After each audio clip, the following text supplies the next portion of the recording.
ജീവിതത്തിൽ ദുഃഖം ഒറ്റപ്പെടുത്തുന്ന അനുഭവം ആരും ഇല്ലാതെ വരുമ്പോൾ അപമാനം ദൈവം നമ്മെ കൈവിടുകയില്ല. ദൈവസ്നേഹം ദൈവാത്മാവിലൂടെ പരിശുദ്ധാത്മാവിലൂടെ നമ്മെ നയിക്കുന്നു. അവിടുത്തെ സ്നേഹം നമ്മെ വലയം ചെയ്യുന്നു. നാം വേദനിക്കുന്ന മക്കളാണ്. ഒരു തരത്തിൽ അല്ലെങ്കിൽ മറ്റൊരു തരത്തിൽ എല്ലാവർക്കും വേദനയുണ്ട്, ദുഃഖമുണ്ട്. അപ്പോഴാണ് യേശു ശിഷ്യന്മാരോട് പറഞ്ഞത്, ഞാൻ നിങ്ങളെ അനാഥരായി ആരുമില്ലാത്തവരായി വിടുകയില്ല. അവിടുത്തെ വാഗ്ദാനമായ പരിശുദ്ധാത്മാവിനെ അയക്കും.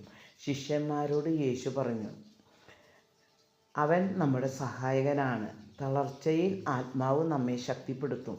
ദുഃഖത്തിൽ വേദനയിൽ കുരിശു വഹിച്ചവൻ കൈതരും. നമ്മെ അവിടുത്തെ കരം കൊണ്ട് താങ്ങും.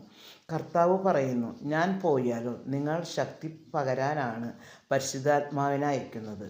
കർത്താവിൻ്റെ കൂടെ നടന്നിരുന്ന ശിഷ്യന്മാർ യേശുവിൻ്റെ മരണത്തിൽ ഒറ്റപ്പെട്ടു. ആ വേളയിലാണ് ശിഷ്യർക്ക് പ്രത്യക്ഷപ്പെട്ട് ആത്മാവിനെ അയക്കും, അതുവരെ അവിടം വിട്ട് പോകരുത്. പരിശുദ്ധാത്മാവിനെ സ്വീകരിച്ചപ്പോൾ അവർ ശക്തരായി യേശുവിനെ പ്രഘോഷിച്ചു. ആ വാഗ്ദാനം നമുക്കും വേണ്ടിയാണ്. യേശുവും ആത്മാവും നമ്മെ യുഗാന്തരം വരെ കൂടെയുണ്ട് എന്ന് അവിടുന്ന് അരുളി ചെയ്തിട്ടുണ്ട്. നമുക്ക് പരിശുദ്ധാത്മാവിനാൽ ശക്തരാകാം. പരിശുദ്ധാത്മാവ് നിറയുന്നതിനു വേണ്ടി പ്രാർത്ഥിക്കാം. ആമേൻ.